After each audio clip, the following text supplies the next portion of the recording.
Hello friends मु आपनको host and दोस्त Jayashree आपनको खांटीओडा news channel को स्वागत जनाऊँगी।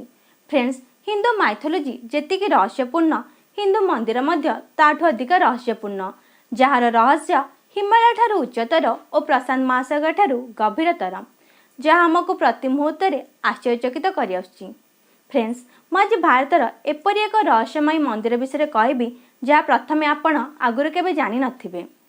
फ्रेंड्स मुझे आपण मानक पचारे जे भारतर सबुठारु धनी मंदिर किए आपण मन निश्चिंत तिरुपति बालाजी नहले श्री साई मंदिर ना ही आसब किंतु मु भारतर सबुठारु धनी मंदिर विषय कहबाक जाउची जहाँ तिरुपति बालाजी कि श्री साई मंदिर नुहे।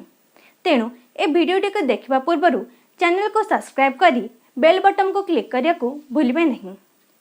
भारतर दक्षिण भागर अवस्थित केरल राज्य केरल राज्यर सुंदर राजधानी थिरुवनंतपुरम रे अवस्थित प्रभु श्री विष्णुंकर अनंत पद्मनाभ स्वामी मंदिर एहार कारुकार्य द्राविड़ीय स्टाइल ओ भास्कर्य अति उच्च कोटीर। एही भव्य मंदिर मध्य प्रभु श्री विष्णुंकर मनोरम मूर्ति मन भितर श्रद्धार पुष्प को जागृत करथाय। प्रभु विष्णु अनंत पद्मनाभ स्वामी शेषनाग उपरे शयन करछंती। अनंत अर्थ जार अंत नहीं, शयन अर्थ शोइबा। प्रभु एपरि एक जोग मुद्रे लीन अछंती जार अंत नहीं। दूर दूरांतरु श्रद्धालु एही मूर्ति को दर्शन करबा पई आसीथांती। केवल देश नुहे विदेशरू मध्य केतक श्रद्धालु एही मनोरम मूर्ति को दर्शन करबा को आसतांती। केवल मंदिरर कारुकार्य नुहे मंदिर ता भितर धरी रखिथिबा केतक रहस्य पई मध्य प्रसिद्ध। एही मंदिर केबे और किए निर्माण करथिले ता आज पर्यंत मध्य रहस्यपूर्ण। केतक रिसर्चर और आर्कोलॉजिस्ट मानक मतरे एही मंदिर विषय रे महाभारत रे उल्लेख करा जायछि। तेणु एही मंदिर हुएत आज को प्राय 5000 वर्ष पूर्वे निर्माण करा जायथिला। अन्य केतक रिसर्चर माने मध्य एहा मत दउचंती कि एही राज्य रे त्रावणकोर राजवंश शासन करथिले। हुएत से माने एही मंदिर प्रतिष्ठा करथै पारंती। त्रावणकोर राजवंशर राजा एही मंदिर को निजर समस्त संपत्ति दान करथिले। फलरे से एही समस्त संपत्ति दान करी निजको पद्मनाभ स्वामी दास रूपे अभिहित करथिले। कालक्रमे जेतेबेले राजा शासन सरी सरकार शासन प्रतिष्ठा होइथिले मध्य सरकार एही मंदिरर कर्तृपक्ष निज हाथ में न रखी त्रावणकोर राजवंशर वंशधर मानकु एही दायित्व देइछंती। एपरि अनेक रहस्य एही मंदिर मध्य लुचि रहिछि। मंदिरर सबुठारु मिस्टेरियस पार्ट हेउछि तार खजाना जहाँ ताकू भारतर सबुठारु धनी मंदिर रे परिणत करछि। फ्रेंड्स मंदिर भितरे अर्थात मंदिर भितर एक गुप्त रास्ता दे 6टी कोठरी बरामद करा जैथिला। एही कोठरी मानकु A B C D E और एफ नाम नामित करा जैथिला। ए कोठरी पछरे कौन थिला ताहा केही मध्य जानि नथिले। 2011 मसीहा सुप्रीम कोर्ट आदेश अनुसार ए गुप्त कोठरी को खोलिबार अनुमति प्रदान करा जैथिला। एहा परे ए गुप्त कोठरी मध्यरु जेतेबेले प्रथम कबाटटी खोला जैथिला समस्तिंक कल्पना सीमा बाहर थिला जहाँ समस्त को विस्मयचकित करदिला। से कबाट पछपड़ थिला अमूल्य सुना हीरा रूपा नीला मोती और एपरी एपरी मूल्यवान वस्तु जहाँ आधुनिक जुगरे मिलवा कष्टकर। गोटी गोटी करी जेतेबेले 5टी कबाट खोला जायथिला ता मध्यरु बाहर थिला अमूल्य सुना रूपा हीरा मोती और मूल्यवान धातु निर्मित मूर्ति तथा गोटे कबाट पछपटु मध्य 9 फुट उच्चता विशिष्ट एक सुनार हार मिलिथिला। सेतेबेले राजा व्यवहार करथा मुकुट सह पद्मनाभ स्वामींकर सुंदर सुनार मूर्ति मध्य जबत करा जायथिला। प्रत्यक्षदर्शी मानक मतरे एहार मूल्य प्राय 1,76,000 कोटी हेब किंतु प्रत्नतत्त्विक विभाग मानक मतरे एहार मूल्य 100 गुण बढ़ी जिवो कारण यह अत्यंत पुराना वस्तु थिला। फ्रेंड्स आपण मानक मनरे निश्चिंत ए प्रश्न उठुथबा जे केवल 5टी कबाट कौन पई खोला गला 6टी कबाट काहेकि खोला गला नहीं। फ्रेंड्स कोठरी भी अत्यंत रहस्यमय थिला।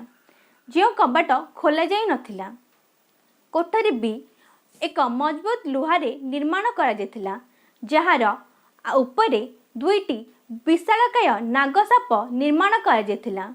यह संकेत थिला कि ए कबाट खोल नहीं, यह खोलिले विपद आसीपारे। लोकमानक मतरे एही नागसाप ए कबाट को सुरक्षा दौरान। यह तो किछि भी नुहे, सबुठारु मिस्ट्रियस जिनस हेउची से कबाट। कबाटरे ना कि ताला थिला ना कि एपरि किछि वस्तु जहा द्वारा कबाट खोला जाई पारिबो। तेबे प्रश्न उठुछि कि कबाट किपरि खोला जिवो।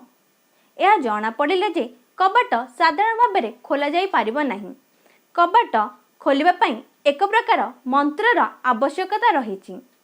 लोकमानक मतरे एही कबाट केवल गरुड़ मंत्र द्वारा ही खोला जाई पारिबो।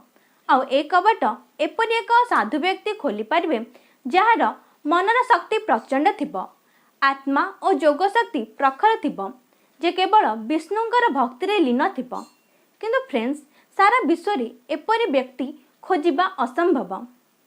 सूत्रରୁ जणा पड़छि जेतेबेले भी ए कबाट खोलिबाकू चेष्टा कराइछि किछि ना किछि विपद ए मंदिर को माड़ी आसिछि। तेणु पूजारी माने एही कबाट खोलिबाकू मना करछंती। केवल आज नुहे, एही कबाट खोलिबार प्रयास पूर्वर मध्य करा जायथिला। प्रथम थर 1908 मसीह रे एही कबाटर संधान मिलिथिला। समस्त कबाट को खोलिबार प्रयास कला बेले विशाल विशालकाय नागसाप माने समस्त उपरे अटैक करथिले। फलरे एही कबाट खोला जाई पारि नथिला। पुनः 1931 मसीह रे एही कबाट को पुनर्बार खोलिबार प्रयास करागला। केवल प्रथम कबाट ही खोली पारिथिले। जेतेबेले सेमाने प्रथम कबाट खोलिथिले सेमाने विस्मयान्वित होई जायथिले। एते प्रबल मात्रा रे धन संपत्ति देखि सेमाने भाबिथिले निश्चित ए धन संपत्ति अत्यंत दिव्य, तेणु एहाकू बाहर को नबा अनुचित। तेणु पुनः बंद करी से मंदिर को सेमती छाड़ जाइथिले। 2011 मसीह रे जेतेबेले 5टी कबाट खोला जायथिला सेतेबेले कबाट बी को मध्य खोलिबार प्रयास करा जायथिला। जेतेबेले सेमाने जो जबरदस्त ए कबाट को खोलिबार प्रयास करथिले सेतेबेले नागसाप सह पानीर शब्द मध्य सुनिबाकू पाइथिले। पूजारी तथा सेठारे उपस्थित भक्त माने ए कबाट खोलिबाकू मना कले। पूजारी माने एहा मत देले जे ए कबाट खोलिया पई एक यज्ञ करा जाऊ। जो यज्ञ द्वारा से माने ईश्वर को सीधा सड़क पचारिबे जे ए कबाट खोलिबा उचित कि नाही।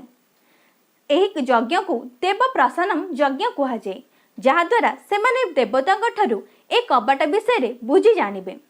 जेतेबेले एही यज्ञ शेष होइतिला सेतेबेले से माने एहा जानिबाकू पाइथिले जे ए कबाट देवता माने मध्य चाहू नाहंती ए कबाट खोला जाऊ। ए कबाट खोलिले प्रचंड भयंकारी प्रलय आसिबार संभावना अछि। तेणु भक्त सह समस्त मंदिरर पूजारी मध्य ए कबाट खोलिबाकू अनिच्छा प्रकाश कले। रिसर्चर मानक मतरे ए कबाट पछपटे निश्चित किछि गुप्त रहस्य रहिछि। सेमानक अनुध्यान अनुसारे ए कबाट महाभारत सह संबंधित। तेणु ए कबाट पछपटे निश्चित किछि गुप्त और दिव्य जिनस रहिछि जहा लोकलोचन को आसिबा अनुचित। सेमानक मतरे जेतेबेले महाभारत युद्ध सरिबा परे ए अस्त्र को विनाश करा जाई पारिबो नाही। एपरि अस्त्र केउठी साइति के रखा जिवो ताहा समस्त मनरे प्रश्न निश्चिंत उठिथिबो। तेणु एपरि गुप्त मंदिर रे ए रखा गले यह निश्चिंत सुरक्षित रहिबो बोली सेमाने निश्चिंत ए दिव्य अस्त्र ए मंदिर पछपटे रखिथेबे। अन्य केतक रिसर्चर मानक मतरे मध्य ए गुप्त रास्ता दे निश्चिंत किछि अमूल्य धन संपत्ति रहिछि जहा 5टी कोठरी मानक मध्यरु 100 गुणर अधिक। तेणु लोक माने मध्य ए कबाट रहस्य जानिया पई उन्मत्त अछंती। फ्रेंड्स, आपण माने कोन भाबुचंती ए कबाट पछपटे कोन थाई पारे? ए कबाट खोलिबा उचित कि नाही?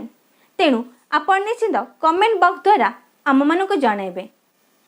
फ्रेंड्स, आशा करछि आपण मानक निश्चित ए वीडियोटी भल लागिथिबो। जदि भल लागिछि अधिक अधिक लाइक करिया को भूलिबे नाही आउ सब्सक्राइब करिया को मध्य भूलिबे नाही। जदि आपण आमर ब्लॉग्स पढ़िया चाहते डिस्क्रिप्शन बॉक्स रे देखि पारिबे और आमर पूर्व वीडियो मध्य आई बटन में जाकि देखिपारे। आज वीडियो एतिकी। नमस्कार।